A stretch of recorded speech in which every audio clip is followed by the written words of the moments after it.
열왕기하 7장. 엘리사가 말했습니다. 여호와의 말씀을 들어보시오. 여호와께서 이렇게 말씀하셨소. 내일 이맘때쯤에 사마리아 성문에서 고운 밀가루 한 스아를 은 한 세겔에, 보리 두 스아를 은 한 세겔에 살 수 있을 것이다. 그러자 왕 곁에 있던 보좌관이 엘리사에게 대답했습니다. 여호와께서 하늘의 창을 열고 곡식을 쏟아 부어주신다 하더라도 그런 일은 일어날 수 없소. 엘리사가 말했습니다. 당신은 당신 눈으로 그것을 볼 수 있을 것이요, 그러나 그것을 먹지는 못할 것이요. 성문 입구에 문둥병자 4명이 있었습니다. 그들이 서로 말했습니다. 이렇게 앉아서 죽을 수는 없지 않느냐. 성 안에 들어가 봐야 먹을 것이 없으니 굶어 죽을 테고, 여기에 가만히 앉아 있어도 죽기는 마찬가지다. 그러니 아람 군대에게 가서 항복하자. 그들이 우리를 살려주면 사는 것이고 죽이면 죽는 것이다. 그들은 땅거미가 질 무렵 자리에서 일어나 아람 군대의 진으로 갔습니다. 그런데 그곳에는 아무도 없었습니다. 주께서는 아람 군대의 귀에 전차와 말과 큰 군대의 소리가 들리도록 하셨습니다. 그들이 서로 말했습니다. 이스라엘 왕이 헷과 이집트의 왕들을 불러 우리를 치료한다. 그래서 그들은 땅거미가 질 때에 장막과 말과 나귀들을 버려두고 도망쳤습니다. 그들은 목숨을 건지려고 진을 그대로 내버려 둔 채 도망친 것입니다. 문둥병자들이 진의 가장자리로 가서 어느 장막 안으로 들어갔습니다. 그들은 거기에서 먹고 마셨습니다. 그리고 은과 금과 옷가지들을 진에서 가지고 나와 숨겨두었습니다. 그런 다음에 그들은 다시 진으로 들어가서 다른 장막으로 들어갔습니다. 거기에서도 여러 물건을 챙긴 뒤 숨겨두었습니다. 그러다가 그들이 서로 말했습니다. 우리는 지금 옳지 않은 일을 하고 있네. 이렇게 좋은 소식이 있는데도 아무 말을 않고 해가 뜰 때까지 기다린다면 우리는 벌을 받을 것이네. 당장 가서 왕궁에 있는 사람들에게 이 사실을 알려주세. 그리하여 그들은 성으로 가서 성의 문지기를 불러 말했습니다. 아람 군대의 진으로 갔더니 거기에 아무도 없었고 아무 소리도 들리지 않았습니다. 말과 나귀들은 그대로 메어 있고 장막들도 그대로 세워져 있었습니다.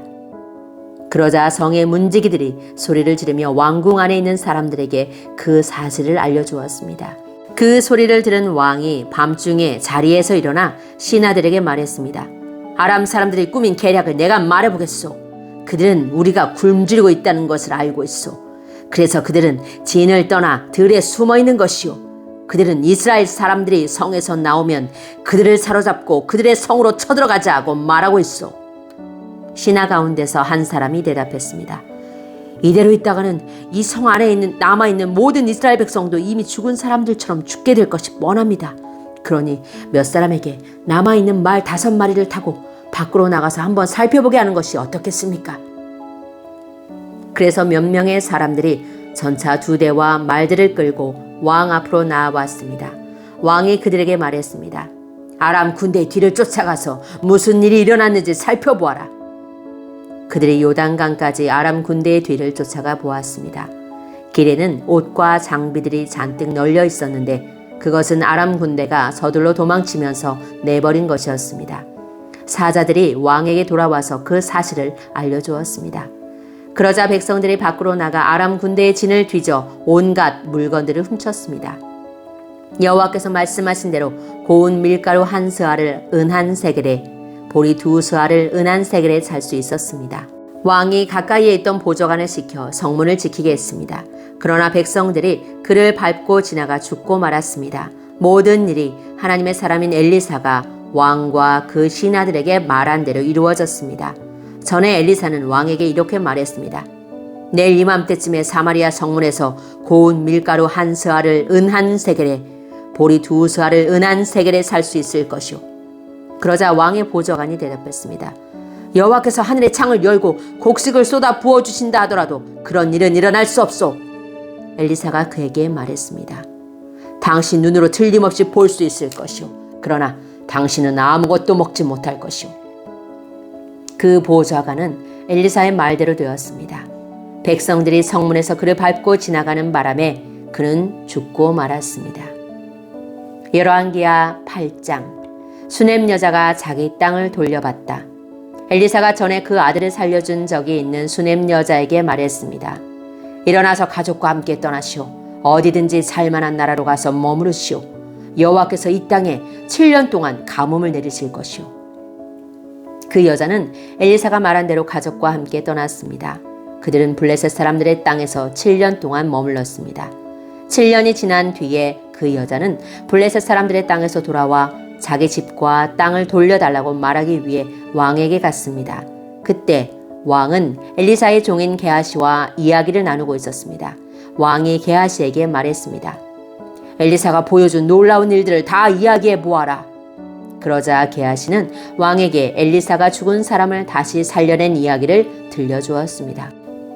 그때 마침 엘리사로 말미암아 아들의 목숨을 살린 적이 있는 수넴 여자가 들어와서 왕에게 자기 집과 땅을 돌려달라고 부탁했습니다. 게하시가 말했습니다. 내 주 왕이시여, 이 여자가 바로 그 여자입니다. 그리고 엘리사가 이 아이를 살려주었습니다. 왕이 여자에게 물었습니다. 그러자 여자가 그 일에 대해 이야기했습니다. 왕이 한 신하를 불러서 여자를 도와주도록 명령했습니다. 왕이 말했습니다. 이 여자의 재산을 다 돌려주어라. 그리고 이 여자가 떠난 날부터 지금까지 이 여자의 땅에서 생긴 수입도 다 돌려주어라. 베나닷이 죽임을 당하다. 엘리사가 다마스커스에 갔습니다. 그때 아람 왕 베나닷은 병들어 있었습니다. 누군가가 그에게 말했습니다. 하나님의 사람이 여기에 와 있습니다. 그러자 왕이 하사엘에게 말했습니다. 손에 선물을 들고 하나님의 사람을 만나러 가시오. 여호와께 내 병이 나을지 낫지 않을지 여쭈어봐 달라고 하시오. 하사엘이 선물을 가지고 엘리사를 만나러 갔습니다. 그는 다마스커스에서 나는 온갖 좋은 물건을 40마리의 낙타에 싣고 갔습니다. 하사엘이 말했습니다. 아람 왕 베나닷이 나를 선생님에게 보냈습니다. 그가 지금 앓고 있는 병이 나을지 낫지 않을지 여쭤보라고 했습니다. 엘리사가 말했습니다. 베나닷에게 가서 틀림없이 나을 것이라고 전하시오. 그러나 여호와께서는 그가 틀림없이 죽을 것이라고 나에게 가르쳐 주셨소. 그리고 엘리사는 하사엘이 부끄러움을 느낄 정도로 하사엘의 얼굴을 뚫어지게 쳐다보더니 갑자기 울음을 터뜨렸습니다. 하사엘이 물었습니다. 아니, 선생님, 왜 그러십니까? 엘리사가 대답했습니다. 당신이 이스라엘 백성에게 어떤 악한 일을 할지 내가 알고 있기 때문이요. 당신은 이스라엘의 강하고 굳건한 성을 불태울 것이고 젊은이들을 칼로 죽일 것이며 아이들을 땅에 메어칠 것이고 임신한 여자들의 배를 가를 것이요. 하사엘이 말했습니다. 나는 개만도 못한 사람인데 어떻게 그런 일을 할 수 있겠습니까? 엘리사가 대답했습니다. 당신이 아람의 왕이 될 것을 여호와께서 나에게 보여주셨소. 하사엘이 엘리사 곁을 떠나 그의 주인에게 돌아갔습니다. 베나닷이 하사엘에게 물었습니다. 엘리사가 무슨 말을 했소? 하사엘이 대답했습니다. 왕이 틀림없이 나을 것이라고 말했습니다. 그러나 이튿날 하사엘은 담요를 물에 적셔서 베나닷의 얼굴을 덮어 그를 죽였습니다. 그리고 그의 뒤를 이어 왕이 되었습니다. 유다의 여호람 왕. 아합의 아들 요람이 이스라엘 왕으로 있은 지 5년째 되는 해에 여호사밧의 아들 여호람이 유다의 왕이 되었습니다. 여호람이 왕이 되었을 때 그의 나이는 32살이었습니다. 그는 예루살렘에서 8년 동안 다스렸습니다. 그러나 여호람은 아합의 딸을 아내로 맞아들인 탓에 아합의 집안이 행한 것처럼 이스라엘 왕들의 길을 그대로 따랐습니다. 여호와께서는 자기 종 다윗 때문에 유다를 멸망시키려 하지는 않으셨습니다. 왜냐하면 주께서는 다윗과 그의 자손이 영원히 나라를 가지게 될 것이라고 약속하셨기 때문입니다. 여호람 왕이 유다를 다스리고 있을 때에 에돔이 유다에 반역했습니다. 에돔 백성은 자기들의 왕을 따로 세웠습니다. 그래서 여호람은 모든 전차를 이끌고 사일로 갔습니다. 밤중에 에돔 사람들이 여호람과 그의 전차 부대를 에워쌌습니다. 여호람이 일어나 에돔 사람들을 공격했으나 그의 군대는 자기 장막으로 도망쳤습니다. 이처럼 에돔 사람이 유다를 배반해서 오늘날까지 에돔이 유다의 지배를 벗어나 있습니다. 그때에 림나도 유다를 배반했습니다. 여호람이 한 다른 모든 일은 유다 왕들의 역사책에 기록되어 있습니다. 여호람이 죽어 조상들과 함께 다윗성에 묻히고 그의 아들 아하시아가 여호람의 뒤를 이어 왕이 되었습니다. 아합의 아들 요람이 이스라엘의 왕으로 있은 지 12년째 되는 해에 여호람의 아들 아하시아가 유다의 왕이 되었습니다. 아하시아가 왕이 되었을 때 그의 나이는 22살이었습니다. 그는 예루살렘에서 1년 동안 다스렸습니다. 그의 어머니의 이름은 아달랴인데 아달랴는 이스라엘의 오므리 왕의 손녀입니다. 아하시아는 아합의 집안이 했던 길을 그대로 따랐습니다. 그는 아합의 집안과 마찬가지로 여호와께서 보시기에 악한 일을 했습니다. 그것은 그가 아합 집안의 사위였기 때문입니다. 아하시아는 아합의 아들 요람과 함께 길르앗 땅 라못으로 갔습니다. 그들은 그곳에서 아람 왕 하사엘과 싸웠습니다. 요람은 아람 사람들과 싸우던 중 부상을 당했습니다. 요람 왕은 그 상처를 치료하려고 이스라엘로 돌아왔습니다.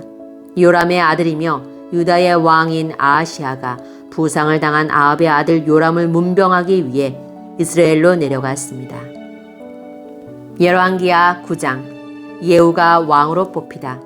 엘리사가 예언자의 무리 가운데서 한 사람을 불러 말했습니다. 옷을 단단히 동여매고 이 작은 기름병을 손에 들고 길르앗 땅 라못으로 가거라. 그곳에 이르거든 님시의 손자이며 여호사밧의 아들인 예후를 찾아라. 들어가서 예후를 형제들 가운데서 불러내어 골방으로 데려가거라. 기름병을 가지고 예후의 머리에 기름을 부으면서 여호와께서 당신을 이스라엘의 왕으로 세우셨다고 말씀하셨소 하고 말하여라. 그런 다음에 문을 열고 빨리 도망쳐라. 머뭇거리지 마라. 그리하여 예언자인 그 젊은이가 일어나 길르앗 땅 라못으로 갔습니다. 그가 들어가서 보니 군대에 있는 장관들이 회의를 하고 있었습니다. 그가 말했습니다. 장군님, 전할 말씀이 있습니다. 예후가 물었습니다. 우리 가운데서 누구에게 말을 전하겠다는 거요? 젊은이가 말했습니다. 바로 장군님입니다. 예후가 자리에서 일어나 집으로 들어갔습니다. 그러자 젊은 예언자가 예후의 머리에 기름을 부으며 말했습니다. 이스라엘의 하나님 여호와께서 이렇게 말씀하셨습니다. 내가 너희를 여호와의 백성 곧 이스라엘의 왕으로 세웠다. 너는 네 주인인 아합의 집안을 멸망시켜야 한다. 나는 내 종인 예언자들을 죽이고 여호와의 모든 종들을 죽인 이세벨에게 벌을 내려 그 죄값을 꼭 치르도록 하겠다. 아합의 집안은 다 죽을 것이다. 아합 집안의 남자는 종이든지 자유인이든지 한 명도 살려두지 않겠다. 아합의 집안을 느밧의 아들 여로보암의 집안처럼 만들고 아이야의 아들 바사의 집안처럼 만들겠다. 개들이 이스라엘 땅에서 이세벨의 시체를 뜯어먹을 것이며 아무도 이세벨을 묻어주지 않을 것이다. 이 말을 한 다음에 젊은 예언자는 문을 열고 도망쳤습니다. 예후가 자기 주인인 왕의 신하들에게 돌아오자 그들 가운데 한 사람이 물었습니다. 평안하오? 그 미친 녀석이 무슨 일로 왔소? 예후가 대답했습니다. 그 사람이 누구며 그 사람이 무슨 말을 하는지 당신들도 알고 있지 않소? 그들이 말했습니다. 그런 말 말고 그 사람이 무슨 말을 했는지 우리에게도 일러주시오. 예후가 말했습니다. 그는 여호와께서 이렇게 말씀하셨소. 내가 너를 이스라엘의 왕으로 세웠다 하고 말했소. 이 말을 들은 신하들은 급히 입고 있던 옷을 벗어 돌 층계 위에 깔고 예후를 그 위에 모셨습니다. 그리고 나팔을 불며 외쳤습니다. 예후가 왕이다! 요람과 아하시아가 죽임을 당하다. 그리하여 님시의 손자요 여호사밧의 아들인 예후가 요람을 배반했습니다. 그 당시 요람과 온 이스라엘은 아람 왕 하사엘과 맞서 싸우며 길르앗 땅 라못을 지키고 있었습니다.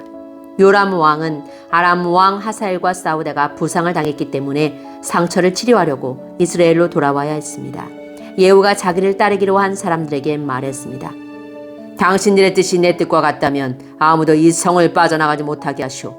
이스라엘에 있는 왕에게 가서 우리의 상황을 알리는 사람이 있으면 안 되기 때문이오.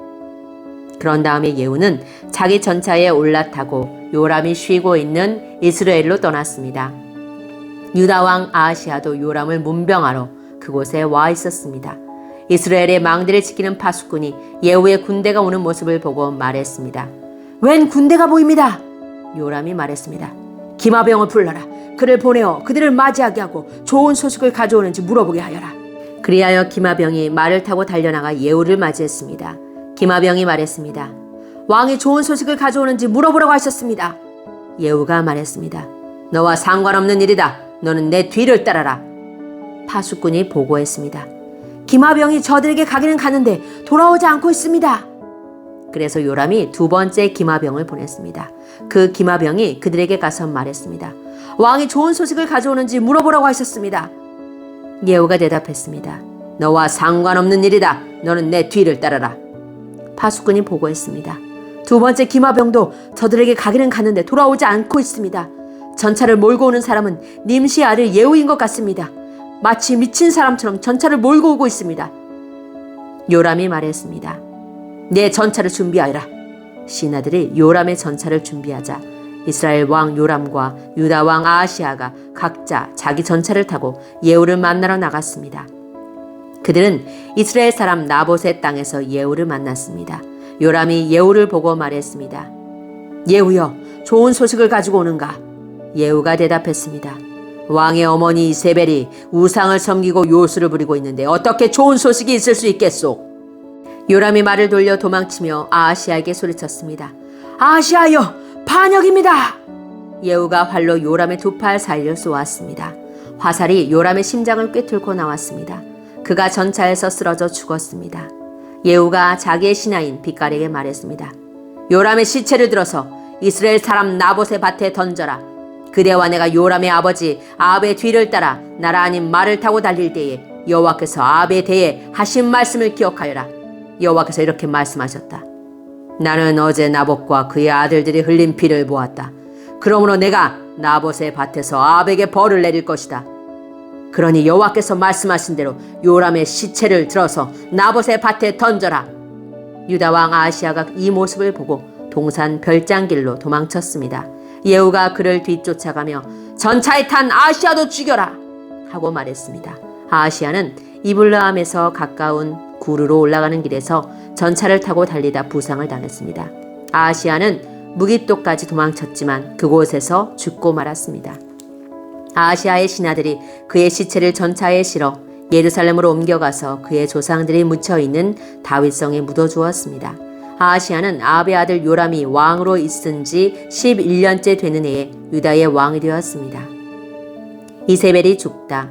그 후 예후가 이스라엘에 돌아왔을 때에 이세벨이 그 소식을 들었습니다. 이세벨은 눈에 화장을 하고 머리를 손질한 뒤에 창밖을 내다보았습니다. 예후가 성문으로 들어오자 이세벨이 말했습니다. 자기 주인을 죽인 너 시므리야, 평안하냐? 예후가 창문을 쳐다보며 말했습니다. 내 편에 설 사람이 아무도 없느냐? 그러자 넷이 두세 사람이 밖을 내다보았습니다. 예후가 그들에게 명령했습니다. 저 여자를 내던져라. 그들이 이세벨을 내던지자 말들이 그 시체를 밟았습니다. 이세벨의 피가 담과 말에 튀었습니다. 예후가 집으로 들어가 먹고 마신 뒤에 말했습니다. 그 저주받은 여자가 어떻게 되었는지 보고 묻어주어라. 그래도 그 여자는 왕의 딸이다. 사람들이 이세벨을 묻어주러 갔지만 이세벨의 시체를 찾을 수 없었습니다. 찾아낸 것이라고는 두골과 발과 손바닥뿐이었습니다. 그들이 돌아와서 예후에게 보고하니 예후가 말했습니다. 여호와께서 그의 종 디셉 사람 엘리야를 통해서 이 일에 대해 말씀하신 일이 있다. 개들이 이세벨의 시체를 이스라엘 땅에서 먹을 것이며 이세벨의 시체는 이스라엘 땅에 있는 밭의 거름처럼 될 것이다. 그러므로 아무도 그 시체를 보고 이것이 이세벨이라고 말할 수 없을 것이다.